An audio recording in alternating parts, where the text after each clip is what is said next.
Alright, today I'm biking around Stanley Park and we're going to be talking about shooting log. No, like sea log. Like Canon log. Like, no, come on. This is going to be a bit much. Okay, but seriously though, if you have the option to shoot log on your camera, I highly recommend it. And mostly for the reason that it just gives you the most dynamic range that you're going to get out of your camera. If you're shooting things that maybe need a quick turnaround and you're actually not going to be doing any grading, maybe you want to stick with something like a standard picture profile. But log is your friend when grading. So a log profile is a picture profile that isn't designed to look good, but is designed to keep the most amount of information from the sensor. So a standard picture profile would look something like this. A neutral picture profile, which is a little, flatter, more neutral, would look something like that. And this is the, straight log image here. And so with a bit of grading, we're back to where we started. So what is log footage? Basically what a log profile is it's a kind of picture profile that has very little contrast. And so what that means is that it keeps the blacks from being clipped and keeps the whites from being overblown. So what log profiles do is they essentially give you the most dynamic range and latitude out of your sensor. So every picture profile has a gamma curve.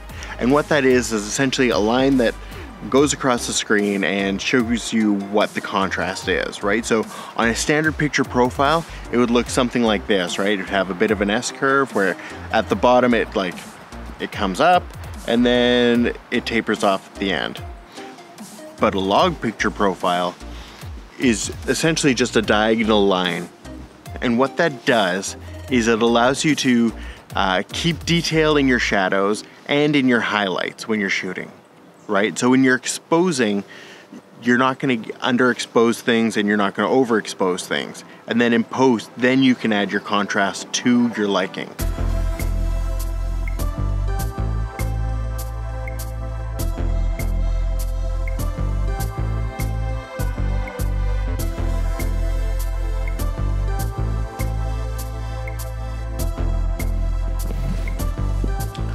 So you may notice that I'm no longer at the park. You see, I ran out of time. I'm trying to squeeze these videos in between, actual work and life duties, so I do what I can.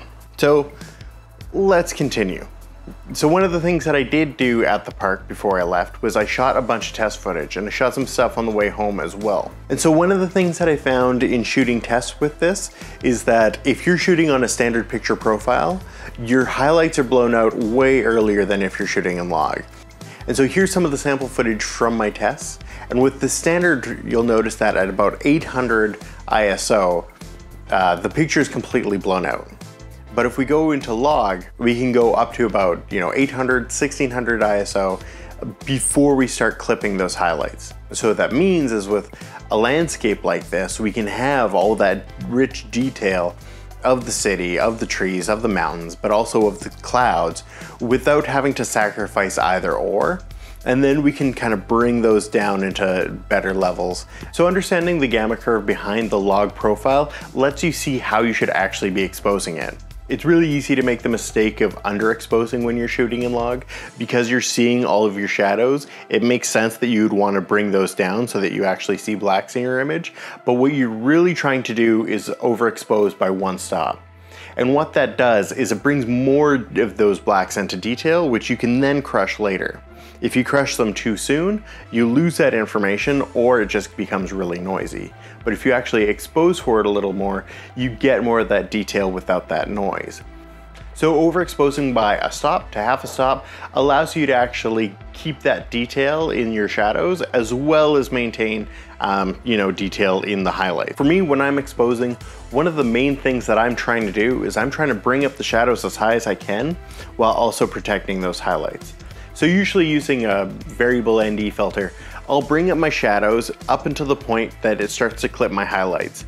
And then once that happens, I'll bring it down. And so that way I can find this kind of like safe middle ground for both. And usually with C-Log, when you're exposing for skin tone, you want to keep it around 50 RE.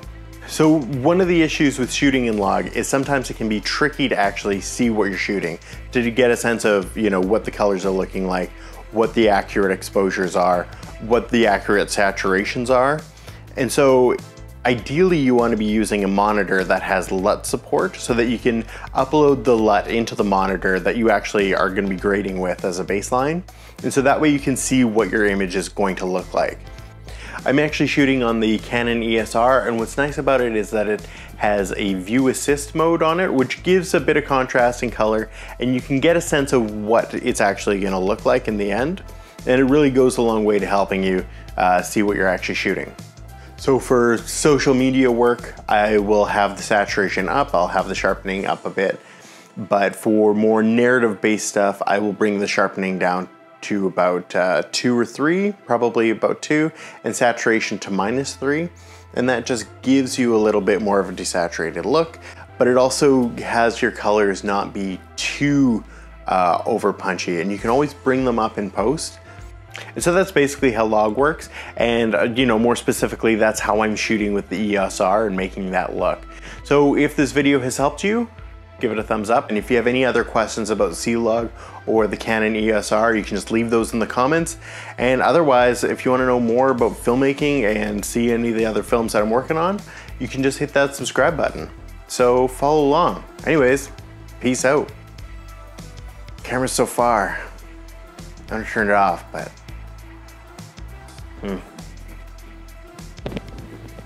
all right, goodbye.